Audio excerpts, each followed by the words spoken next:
Assalamualaikum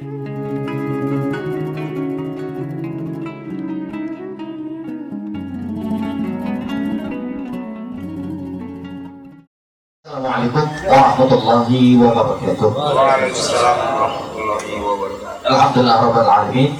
Wassalatu usalli wa usallim ala sayyidil anam Rasulillah sallallahu alaihi wasallam.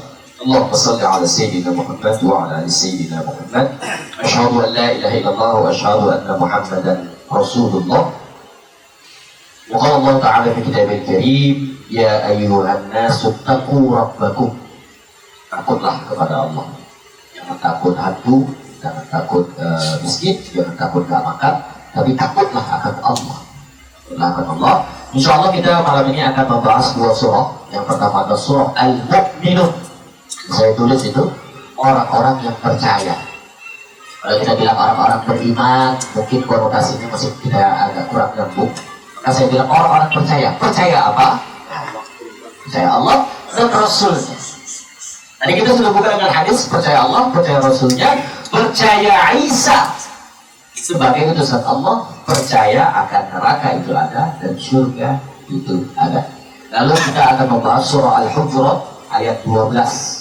Artinya, maka insya Allah malam ini kita akan membahas di surah Al-Mu'minun ayat 1 sampai 3. Al-Mu'minun, orang-orang yang percaya. Pertama percaya Allah, yang kedua percaya Rasulullah. Kata percaya, pada awalnya kita tidak mengerti apa itu surga. Kita tidak mengerti apa itu neraka. Kita nggak tahu malaikat itu bagaimana. Kita tidak pernah tahu Maliki Yaumiddin atau hari kiamat. Kita nggak pernah tahu. Bahkan kita nggak percaya gitu. Cuma karena kita percaya Allah, akhirnya dia menjalar. Ingat, perdebatan perihal akidah itu tidak semuanya bisa dilogiskan. Tapi semua perihal akidah bisa dijalani. Akidah bukan sesuatu 1 tambah 1, tidak. Bahkan dalam beberapa kajian eksklusif atau pengajian atau tarekat, 1 tambah 1 sama dengan 1, yaitu Rasul ditambah Allah yang menjadi Allah. Karena Rasulullah adalah representasi Allah dalam kajian-kajian yang lain. Tapi kita bisa menjalaninya, bisa. Apa yang bisa kita jalani? Yang kita bahas tadi. Kalau sudah percaya Allah, maka percaya Rasul. Kalau sudah percaya Rasul, maka percaya Allah. Itulah yang disebut sebagai orang-orang percaya. Bahasa keren Al-Qur'annya, Al-Mu'minun. Orang-orang yang percaya. Lihat bagaimana Al-Qur'an mengkategorikan. Al-Mu'min itu 1. Al-Mu'min itu lebih dari 1 atau lebih dari 3, atau yang kita sebut dalam bahasa kerennya itu plural. Banyak orang. Karena biasanya orang yang percaya Allah ini saling merangkul. Kalau Anda mengaku Allah adalah Tuhan Anda, maka rangkullah orang lain yang juga bertuhankan Allah. Sebuah keimanan tidak bisa kita nikmati sendiri. Makanya di dalam Islam ada sholat berjamaah. Yang ada di situ adalah bukan berlomba-lomba siapa yang paling ganteng atau siapa yang paling bagus bacaannya, bukan. Tapi bersama-sama mendatangin Allah. La'allahu syahidan bi'annaka tusalli. Agar apa? Mudah-mudahan ketika dia di hadapan Allah, Allah bertanya sama dia, wahai Rashid, pernahkah Riza di sampingmu sholat? Pernah ya Allah. Maka itu bisa jadi sebab saya. Dan begitu juga saya ketika ditanyakan Allah, pernahkah kalian di rumah tauhid menegakkan agamaku? Pernah ya Allah. Inilah komitmen orang-orang yang percaya. Lalu apa yang disebutkan? Qad aflahal mu'minun. Ini ayat yang sangat populer sekali, bahkan di setiap pengajian ini sering dibahas. Namun kali ini kita keluarkan dari biasa. Karena ada apa? Ada kata qad. Qad ini dalam bahasa Arab namanya adatut tahqiq. Pernah dengar kata detektif? Detektif, ya. Detektif itu judulnya apa? Menyelidiki. Dan setelah dia menyelidiki, dia merangkup. Dan setelah dia merangkup, dia menghasilkan sesuatu pendapat. Lalu bagaimana jika Allah yang menyelidiki, lalu Allah pula yang merangkup, lalu Allah pula yang memberi hasil? Ghairu mukhalafatul hawadis. Allah tidak seperti yang kita kira.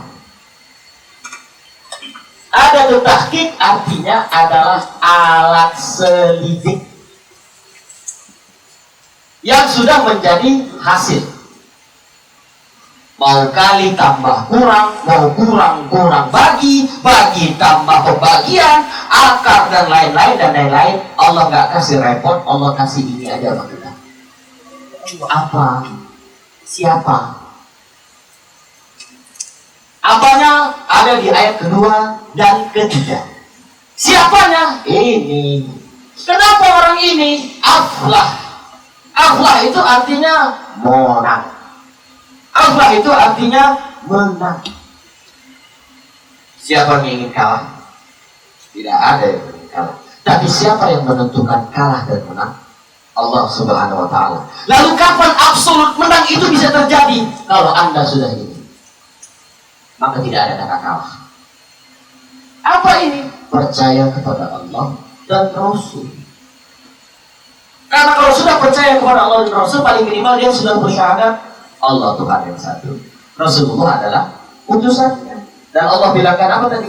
Haram tubuhnya, jiwanya di dalam neraka. Kita ingin diharamkan Allah di neraka. Dia percaya Allah saja. Kualitas keimanannya ya nanti. Teruslah belajar, teruslah membaca, teruslah menggali, teruslah mengaji. Allah menyebutkan qad. Qad tadi sudah kita sebutkan sebagai alat selidik. Apa artinya qad? Sudah menang orang-orang mukmin. Menang di mana? Pertempuran dunia, perjalanan hidup, sudah menang dia. Jadi kalau sudah menang, nggak mungkin lagi kalah. Siapa yang memenangkan? Allah Subhanahu wa Ta'ala. Mana yang paling hebat? Anda dimenangkan manusia atau dimenangkan Allah Subhanahu wa Ta'ala? Allahumma shalli ala Sayyidina Muhammad wa ala ali Sayyidina Muhammad. Anda ingin diabsolutkan Allah kemenangan, jadilah orang-orang. Siapa orang-orang ini? Orang-orang percaya kepada Allah dan Rasulullah. Siapakah nama Rasulullah tadi? Muhammad bin Rasulullah, namanya Muhammad bin Abdullah bin Abdul Muttalib bin Hashim bin Qusay bin Abdul Manaf dan seterusnya. Baik, di ayat 1 kita sudah dapat kemenangan yang absolut. Kita masuk ayat 2. Alladzina hum fi, apa lanjutannya? Saudaraku, ayat 2. Silakan. Alladzina hum Ya. fi salatihim khashi'un. Alladzina hum fi salatihim khashi'un. Anda percaya Allah, benar, Anda sudah benar. Tapi belum cukup. Karena harus ada apa? Harus ada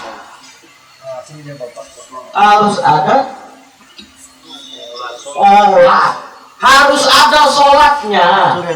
Kalau sudah percaya Allah dan Rasul, maka harus ada sholatnya. Gak boleh nggak ada sholatnya. Sholat yang bagaimana? Khusyuk. Baik, kita akan bahas khusyuk. Sholatnya insya Allah semua sudah paham. Khusyuk itu kita kasih 3 bagian. Yang pertama, mutadzallilun. Yang kedua, khaifun. Sudah tahu ya, khaifun apa artinya? Khaif, takut. Ragu. Sakinun. Sakinah. Apa arti sakinah? Bukan sakinah lagi. Sakinah. Nah, takut, rendah, khusyuk Anda harus terdiri dari 3 bagian ini. Yang pertama, sifat gaib, biar kita tidak ria. Itulah sebabnya Allah itu tidak tampak. Kalau dia tampak, maka kita tidak akan hancur. Karena zat Allah di atas segala zat kita. Namun bisakah kita bertemu Allah? Rasulullah SAW pernah bertemu Allah, di mana saat itu Jibril hanya mengantarnya sampai kepada pintu. Lalu apa yang dia bilang? Jibril, teruskan ya Muhammad. Sungguh aku akan binasa ketika berhadapan dengan Allah. Tapi Rasulullah tidak, karena 3 komposisi tadi: daging, darah, dan jiwa, ruh. Inilah kita. Ada komposisi satu lagi, tanah. Cuma jangan terlalu didalamin, yang sifatnya kalau ada orang jahat, dia terbuat dari tanah garapan, gitu ya. Kalau ada orang jahat, dia terbuat dari tanah sisa sampah, gitu. Nggak ada. Semua Allah ciptakan dari tin. Tin artinya tanah. Apapun bentuknya, apapun konsepnya, hanya Allah yang tahu. Tidak ada di antara kita yang pernah menyaksikan bagaimana Allah menciptakan manusia dari tanah. Karena yang kita tahu, manusia itu ada ayah dan ada ibunya. Hanya itu kudrahnya. Oke? Nah, merasa rendahlah karena Anda diciptakan dari tanah dan Anda menungkur sujud kepada Allah Subhanahu wa taala. Sujud itu adalah komitmen daripada kerendahan diri. Kalau Anda seorang pimpinan yang hebat sekali, maka Allah Subhanahu wa taala memerintahkan Anda untuk merendahkan diri. Oke? Kita sudah dapat 1 menang. Yang kedua, kita sudah dapat sholat. Sholat yang Allah sebutkan sebagai orang-orang percaya adalah sholat orang yang merasa rendah. Lalu bagaimana takut tadi itu? Takut ini representasinya sama dengan lapar. Kalau tidak, Allah tidak akan sebutkan dalam li'ila fi Quraisyin ila bihim rihlat asy-syita'i was-shayf falya'budu rabb hadzal bait alladzi at'amahum min ju' wa amanahum min khauf. Oke. Selamat dulu. Allahumma shalli ala sayyidina Muhammad wa ala ali sayyidina Muhammad. Lalu takut itu kita dapat mengenalinya dengan lapar. Bagaimana lapar? Bagaimana takut? Coba kita nilai sendiri. Bukan takut hantu ya, enggak. Mana kita lebih khawatir? Kita yang tidak makan atau anak kita yang tidak makan? Anak kita. Itulah komitmen dari perbandingan antara lapar dengan takut. Ambil nilai takutnya, jangan ambil nilai laparnya. Ambil nilai takutnya, jangan nilai ketika selapar, makan, akhirnya kenyang, akhirnya takutnya hilang. Tidak, coba ambil nilai takut tadi. Ada rasa khawatir, ada rasa ketakutan, ada rasa yang lain-lain. Bukan takut kehilangan barang, Ustaz kan? Wallahu a'lam bishawab. Tapi Anda kalau memang mampu menilai rasa takut dari kehilangan barang, bagaimanakah? Apakah Anda lebih takut kehilangan Allah atau kehilangan HP? Bagaimanakah Anda takut kehilangan sholat yang seperti disampaikan Rasulullah SAW? Orang yang sholat cuma dapat capek. Karena apa? Ada yang hilang dari situ. Apa yang hilang? Hilang khusyuknya. Berarti kalau sudah hilang khusyuk, dia tidak merasa rendah, dia tidak merasa takut, dan sudah pasti sholatnya adalah sholat orang yang tidak tenang. Kenapa? Dunianya masih masuk dalam sholatnya. Makanya tadi ada di dalam surah Al-Mu'minun, a'udzubillahi min hamazatin. Ya Allah, lindungi aku dari bisikan syaitan. Biasakan itu dimulai dalam sholat. Kita mau sholat, a'udzubillahi min hamazatin syaitan. Ya Allah, jauhkan aku dari bisikan syaitan. Karena apa? Kalau sudah dibisiki syaitan, bisa jadi Anda teringat kunci, akhirnya tidak tenang. Ya kan? Ternyata belum digembok, akhirnya Anda takut bukan sama Allah, tapi takut kehilangan kereta. Ini baju baru, minyak wangi baru, mobil baru, rumah baru. Ini bisa dibawa kemana-mana. Tidak akan masa rendah.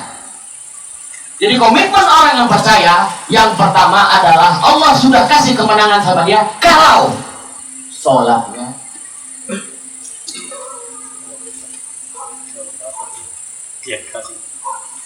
Allahumma sholli ala Sayyidina Muhammad wa ala ali Sayyidina Muhammad. Apa yang bisa menghasilkan Anda untuk tenang? Pertama, jangan sibuk. Selesaikan kesibukan Anda terlebih dahulu. Selesaikan. Kereta mau dikunci, sudah takbir, berhentikan. Kunci kereta. Cek dulu. Masukkan dulu. Sudah? Jangan sibuk selain kesibukan sholat. Yang kedua, fokus. Pernah melihat seorang ayah-ayah pergi ke masjid dan mempraktekkan sholat. Allah.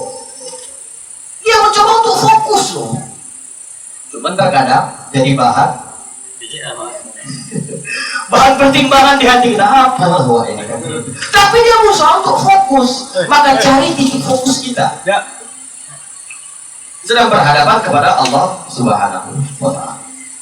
Oke, lalu selanjutnya ingat, awal ketenangan itu pada hati. Kalau hati tenang, maka tubuh akan tenang. Mana hati di dalam? Kalau hati tenang, tubuh akan tenang. Tapi bisa jadi tubuh tidak tenang, hati pun tenang. Jadi cara menghitungnya adalah bagaimana perasaan Anda saat itu. Sedang mau apa Anda saat itu? Oh, Anda mau sholat. Makanya Imam Syafi'i mewajibkan niat itu dilafazkan. Usolli sunnatat tahajjudi raka'ataini lillahi ta'ala. Makmuman lillahi ta'ala. Agar apa? Agar kita mengingat. Jangan sibuk, fokus hati Anda.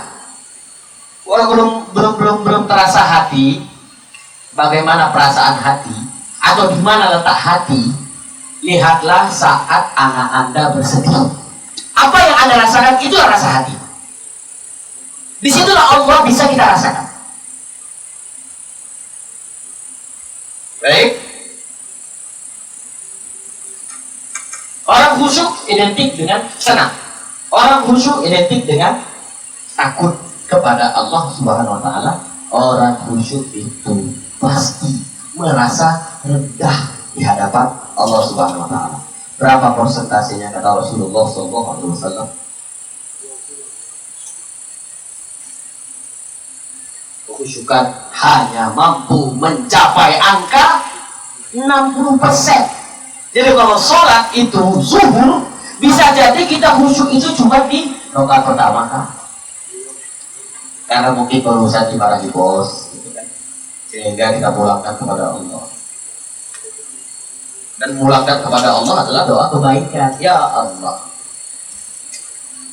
hukumlah dosaku. Gak akan terima Allah Subhanahu wa Ta'ala.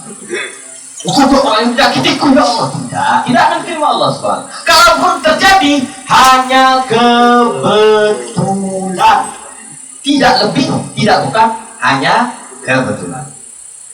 Dalam sholat ada 5 perkara rukun iman di dalam. Syahadatnya ada? Ada dalam sholat syahadat? Ada.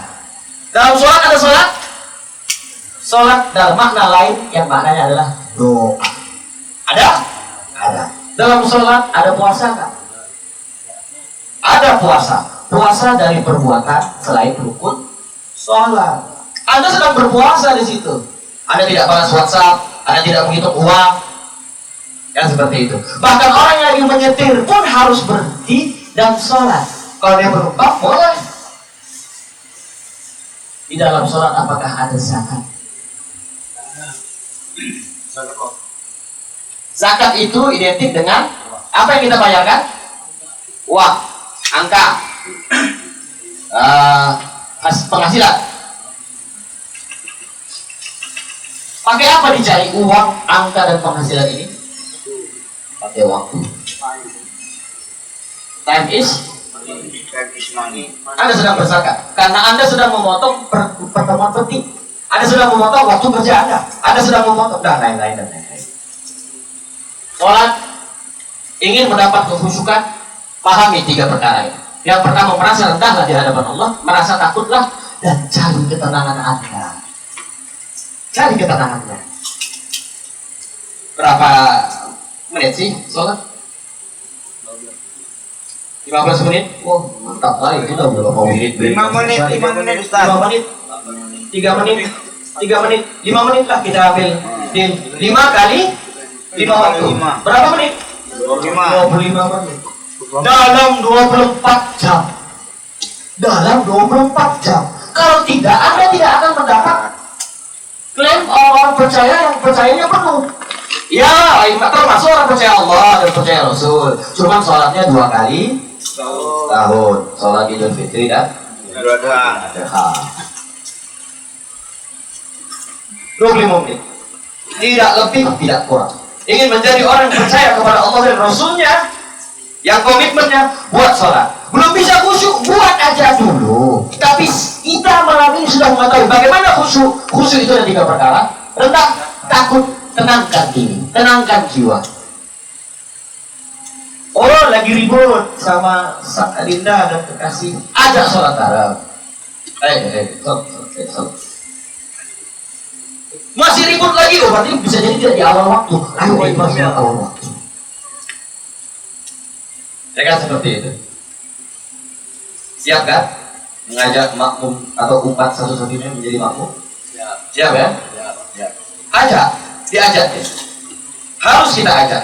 Karena kalau dia tidak sholat menjadi dosa ihsan. Tidak mau dia sholat, maka nasihati. Tidak mau lagi dia sholat, maka nasihati. Tidak mau lagi dia sholat, apa yang sebenarnya agama ini? Kalau nggak salah kita lagi cerekan sudah. Wah, masjid pula lagi, masjid raya lagi. Saksinya imam masjid. Mari kita perbaiki sholat kita pertama kali. Setelah kita sholat, baru kita tahu arti khusyuk. Ini udah sholat 2 kali setahun, berbicara perihal khusyuk pula. Hanya 5 menit. 5 menit. Allahu Akbar.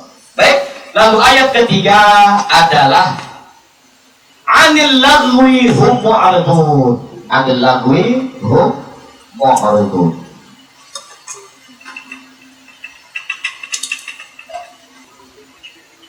Al-laghu dalam bahasa Arab kita hanya bisa memandang maksud dari al-laghu, yaitu ayat 3 surah Al-Mu'minun. Al-laghu itu diartikan la faidah, tidak bermanfaat.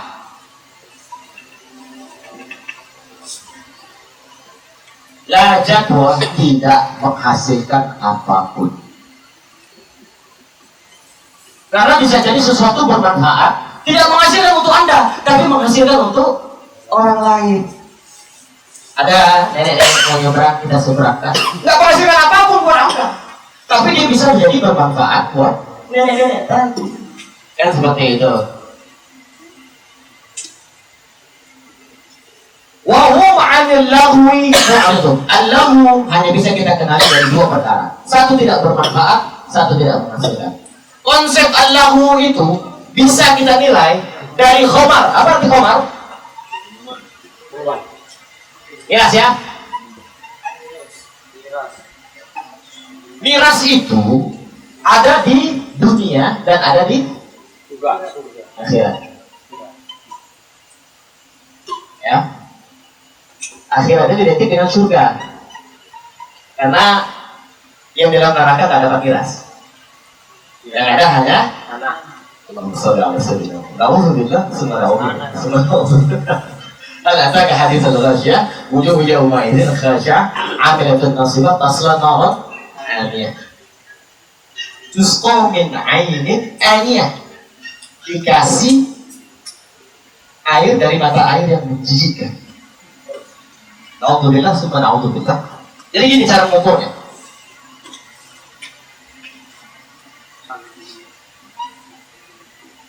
Miras di dunia akan memberikan Anda al-lahu, tidak bermanfaat, tidak menghasilkan. Lalu miras di dunia akan menyebabkan Anda sedikit gila. Apa yang disebut gila? Junun. Junun itu apa? Jannah alaihil aqlu. Jannah aqlu lahu. Akalnya tertutup. Ya. Lalu khamar di dunia akan menghasilkan Anda ngomongnya ngawur. Sampai Al-Quran menasihati, la taqrabus sholata wa antum sukara hatta ta'lamu ma taqulun. Jangan kau dekatin sholat kalau kalian dalam keadaan mabuk, sampai kalian sadar apa yang kalian bicarakan. Karena diserang akal. Kalau akal ditutup, maka ngomong akan tidak teratur. Ya. Lalu miras dunia akan menghasilkan dosa. rijsun min amali syaitan. Dia adalah bagian dari pekerjaannya syaitan. Bahkan para ulama menyebutkan kencingnya syaitan. Lalu Allah siapkan apa? Perihal miras akhirat, miras surga. Yang pertama, Anda tidak akan tidak gila. Yang kedua, tidak dosa, tidak ngawur, karena Anda dilegarkan. Apa Allah sebutkan? Wa khamril ladzatil lisyaribin. Setahu saya dari pengalaman yang pernah saya dengar, bahwa miras dunia rasanya pahit. Dari awal minumnya sampai telengnya katanya nggak enak. Ada yang tidak enak.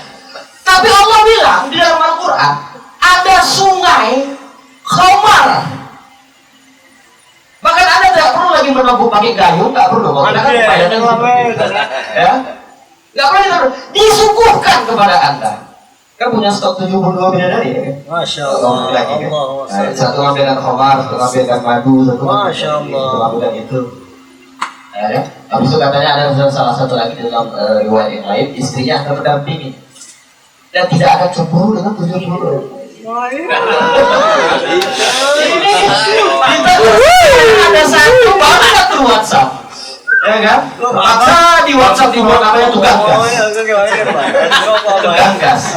Malam-malam tukang gas, WA. Pagi-pagi tukang gas, WA. Si tukang gas, WA. Ya kan? Agar tidak cemburu, tapi bagaimana Allah menyiapkan? Karena tadi kita sudah sepakat di dalam surga ada yang tidak ada. Apa? Kebencian, cemburu. Tidak ada. Tidak ada kebencian, tidak ada cemburu.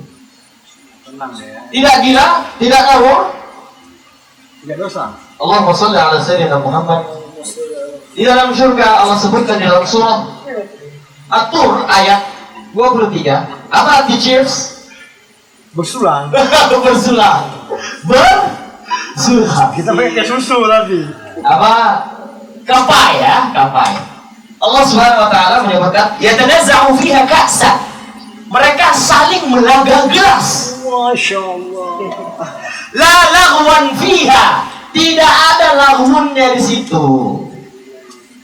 Cara menilai laghun itu adalah dengan menilai orang yang teleng, orang yang tenggel. Apa yang Allah sebutkan? Wahum 'anil laghwi mu'ridun. Mereka menolak pekerjaan teleng. Mereka menolak pekerjaan yang tidak bermanfaat dan tidak menghasilkan. Ini yang Allah sebutkan al-laghwu itu. Kalau dalam bahasa terjemahan Al-Qur'annya bersenda gurau, mereka tolak. Kalau kita kan bersenda gurau tapi dalam majlis. Enggak boleh Ustaz. Tidak boleh kita di Saya sini. bilang kepala harus besar gitu-gitu. Oh, itu tanya sama orang. Nanti akan kita bahas di pembahasan yang kedua, insya Allah Ta'ala. Ya, ingat cara menilai al-laghwu yang disebutkan dalam surah Al-Mu'minun ayat 3 adalah dengan konsep miras. Agar kita gampang menilainya. Agar kita kan sudah tidak ada lagi yang kita menikmati miras. Kan kita hanya tinggal tunggu miras surga aja. Masya Allah. Nggak ada lagi kita di sini. Karena apa yang Allah janjikan? Kalian melaga gelas di muka bumi. Aku buat juga kalian melaga gelas di akhirat. Wahum yatanazza'una ka'san. Bahkan kata niza itu melaga kuat-kuat. Niza itu kalau bahasa dalam bahasa Arab artinya pertempuran, perkelahian, berantem artinya. Mereka melaga gelas dengan kuat. Dan wallahu a'lam di dalam beberapa riwayat disebutkan. Allahumma sholli ala sayyidina Muhammad. Mudah-mudahan Allah jauhkan kita tertawanya orang yang mabuk di surga dan suara gelasnya terdengar ke neraka. Oleh itu salah. Berarti kuat apa ya? Sakit keras. Berarti kalau dia udah mabuk dunia tahan dulu salah. Tahan dulu. Mabuk sungai. Kita mau mabuk di sungai kita. Jangan mabuk di sini. Jangan mabuk di sini. Kita mau mabuk di sungai kita. Sungai deras, ya kan? Masya Allah. Apapun mereknya, kan seperti itu. Surah kalau lagi teringat mungkin miras dunia, surah At-Tur ayat 23. Ingat janji Allah, bukan Riza yang terjadi, tapi Allah Subhanahu wa taala berjanji. Yatanaza'una fiha ka'san la lahwa fiha wa la ta'thima. Miras akhirat tidak dosa. Jadi Ustaz misalnya gini kan, kita jumpa orang mabuk itu, ini sombong nggak nih? Walaupun kita bercanda-canda kan, sombong nggak nih? Sabar, kau jangan minum, nanti kau main ke mabuk sungai. Oh enggak, itu kebenaran harus disampaikan. Sungai, Harus disampaikan. Bro, nanti kita teken di samping sungai, gitu kan? Sudah ada yang menyuguhkan dan sungainya 4 sungai. Plus bidadarinya juga. Terus bidadari 4 sungai. Wetas. Wa'adallahu lilladzina muttaqun anharum min ma'in ghairi asid. Air sungai dari air yang tidak keruh. Kalau SPG jauh sana, SPG Dikasih surga, ada. Kalau di sini kan diantar minuman SPG Surga. Sabar. Sabar. Kita mau mabuk di sungai bukan mabuk di sini udah bayar. Pula besok pening. Anak lambung yang lawan. Asam lambung itu. Belum lagi tuanya nanti akan terserang liver. Allahumma sholli ala sayyidina Muhammad wa ala sayyidina Muhammad. Kenapa Rasulullah SAW sangat sabar? Karena ingin menyaksikan kita dalam kenikmatan yang tidak berbatas. Udah itu ngap. Dalam wajar akan tutup pukul 9, pukul 10 pagi gitu. Kalau Anda mau nyambung, datang lagi. Pak, saya ada kita mau coba sebentar ya kan? Nah, kan? Baru balik lagi sore. Pun dosanya akan pening. Uangnya habis. Allah wa'ala. Mari kita perjuangkan mabuk di sini. Allahumma sholli ala sayyidina Muhammad. Sampai ketemu di 10 menit lagi. Assalamualaikum warahmatullahi wabarakatuh. Waalaikumsalam warahmatullahi wabarakatuh. ومن عصاني فإنك غفور